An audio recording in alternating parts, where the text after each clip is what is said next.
Sebuah pepatah lama yang mengatakan Indonesia merupakan negara gemah limpah loh jinawi, sekarang ini masih cukup relevan. Beraneka macam jenis tanaman dapat tumbuh dan dimanfaatkan secara langsung oleh masyarakat untuk diolah menjadi bahan pangan maupun sebagai bahan pengobatan. Salah satunya tanaman sirih. Tanaman asli Indonesia yang tumbuh secara merambat ini memang dikenal seringkali dimanfaatkan sebagai bahan ramuan jamu atau obat dalam teknik pengobatan tradisional. Namun kali ini, di kota Kediri, aku akan mengolah daun dari tanaman yang identik dalam budidaya menginang ini sebagai salah satu olahan makanan, yaitu dendeng daun sirih.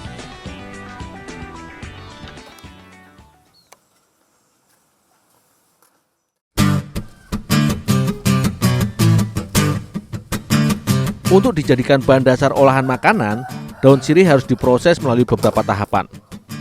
Sebelum diolah, awalnya daun sirih yang masih segar harus dicuci hingga bersih untuk kemudian direbus.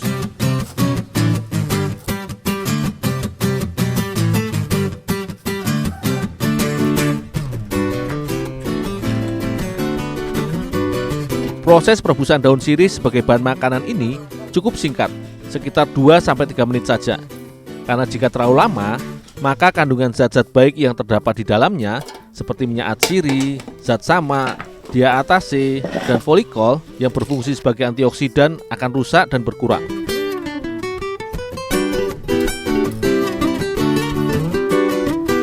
Setelah direbus, selanjutnya daun sirih didinginkan dengan diangin-anginkan sebentar untuk kemudian diolah tahap berikutnya.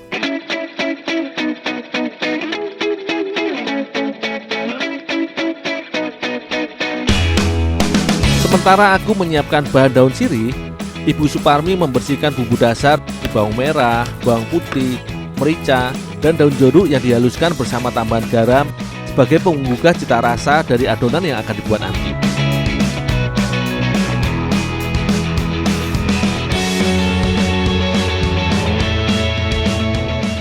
Proses selanjutnya yaitu membuat adonan dendeng.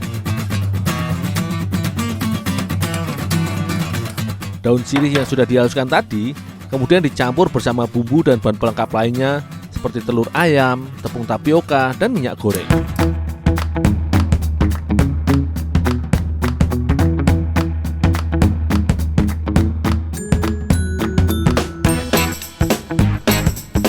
Setelah semua bahan tercampur merata dan menjadi adonan padat, adonan dendeng daun sirih dibungkus dan dipadatkan dengan daun pisang untuk kemudian selanjutnya dikukus.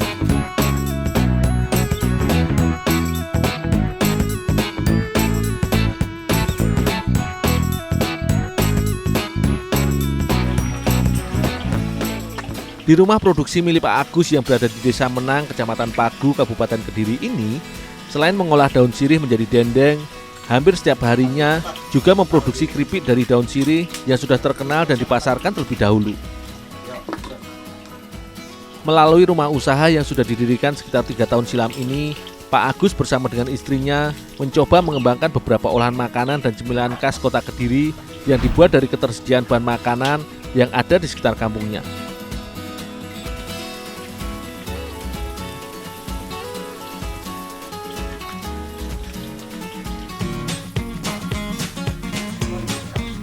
Adonan dendeng yang sudah dikukus dan menjadi padat selanjutnya dicetak dengan diiris dan dibentuk atau dipipihkan agar adonan mudah untuk dikeringkan. Hasil cetakan ini akan dijemur sampai adonan benar-benar kering.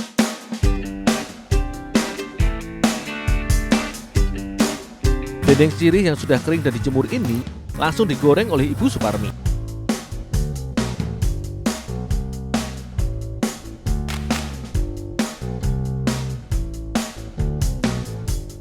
Olahan keripik serta dendeng berbahan dasar daun sirih ini merupakan inovasi dari Pak Agus guna meningkatkan nilai ekonomis dari daun sirih di wilayahnya.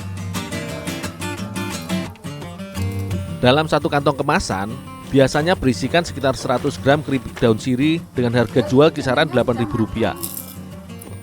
Produk kreasinya ini tidak hanya dipasarkan di wilayah Kediri saja, melainkan juga di beberapa kota besar di Pulau Jawa dan Sumatera. Meski sekedar cemilan dan memiliki cita rasa sedikit getir dan pahit, namun olahan berbahan dasar tanaman herbal merupakan cemilan kaya manfaat. Berdasarkan penelitian, Daun sirih hijau dikonsumsi untuk membantu menyembuhkan peradangan pada luka dalam serta membantu mengurangi pendarahan.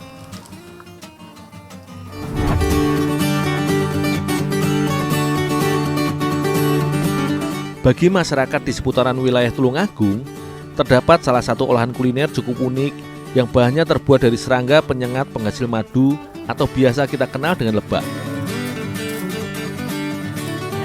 Berbeda dengan tawon yang tidak memproduksi madu, lebah jenis apis merupakan lebah madu yang paling sering diburu madunya. Dari sekitar 7 spesies lebah jenis apis, di Indonesia sendiri terdapat sekitar 4 spesies lebah madu dari jenis apis yang dibudidayakan maupun hidup di alam. Salah satunya lebah apis cerana yang juga merupakan lebah endemik Indonesia. Lebah ini merupakan lebah lokal dan memiliki ukuran tubuh yang lebih kecil bila dibandingkan dengan lebah hutan jenis Apis dorsata. Meski bertubuh kecil dan sebagai penghasil madu yang cukup produktif, lebah apis juga terkenal karena sifatnya yang agresif.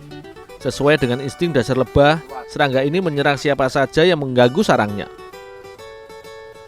Sarang lebah apis cerana juga biasa diburu karena menghasilkan produk utama yaitu madu, royal jelly, dan propolis yang berkhasiat bagi kesehatan tubuh. Tak heran jika selain madu, sarang lebah apis cerana juga dimanfaatkan untuk dijadikan bahan olahan makanan khas Jawa Timur yaitu botok. Sebuah olahan makanan memang tidak akan sedap bila tidak disertai bumbu rempah. Sebagai cita rasa masakan, beberapa bumbu rempah seperti bawang merah, bawang putih, ketumbar, merica, dan garam dihaluskan bersama tomat dan cabai sebagai penambah cita rasa pedasnya.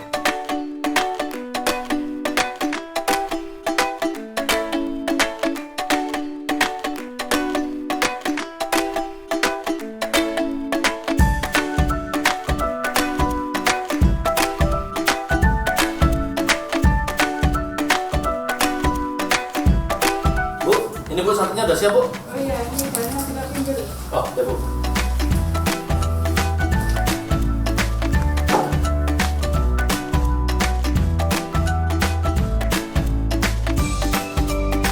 Dalam proses pembuatan olahan masakan botok khas Jawa Timur, sebenarnya hampir mirip dengan olahan masakan pepes, di mana bahan isian dibalut dengan bumbu dan santan.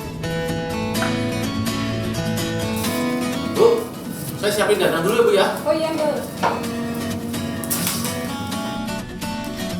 Setelah bumbu siap, selanjutnya semua bahan seperti sarang lebah, bumbu dan santan pun dicampur menjadi satu dan dibungkus daun pisang untuk kemudian dikukus nantinya.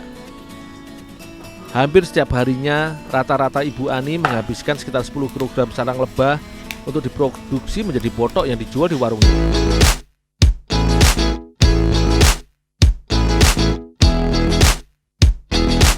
Ini dikupas ya, Oh, ya Bu. Bila pada proses pembuatan pepes, bungkusan masakan dimasak atau dimatangkan dengan cara dibakar. Olahan botok dimasak dengan cara dikukus. Agar cita rasa tetap terjaga dan memiliki aroma yang khas, Ibu Ani mengukus botok olahannya menggunakan ampo atau tungku dengan api dari arang. Proses memasak ini memang dikenal dengan menghasilkan rasa yang berbeda bila dimasak dengan menggunakan kompor. Selain mudah dan sederhana, proses dalam pembuatan botok dari sarang lebah ini cukuplah singkat. Hanya sekitar 40 menit atau bila daun pisang pembungkus sudah layu dan sedikit berubah warna menjadi coklat, itu tandanya masakan botok sarang lebah sudah matang dan siap disajikan.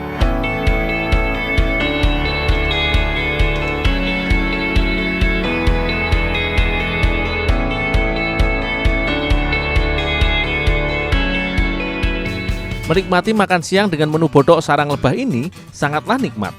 Sensasi rasa dari perkawinan bumbu rempah yang sedikit pedas dan gurihnya santan berpadu dengan sarang lebah yang masih terasa legitnya sisa madu.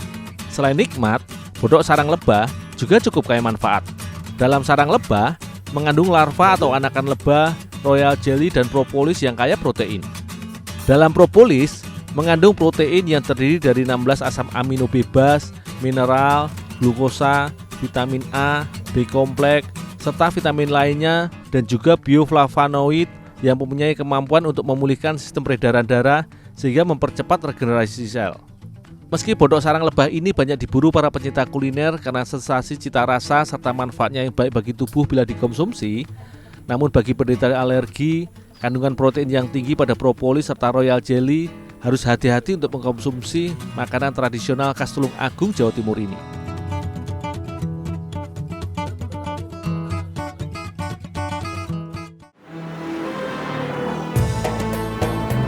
Mang, cepetan, panas nih, Mang. Mang. Ini seorang nih. Aduh. Aduh. Ini. Enggak, Mang. Udah pada nggak pakai masker, jaga jarak, penuh empet-empetan. Udah jalan dah. Teman-teman, dalam beraktivitas kita harus selalu menjaga 5M ya. Jadi selalu memakai masker, mencuci tangan, menjaga jarak, mengurangi aktivitas, menjauhi kerumunan. Nah, gitu itu yang harus selalu kita terapkan supaya kita terbebas dari COVID-19.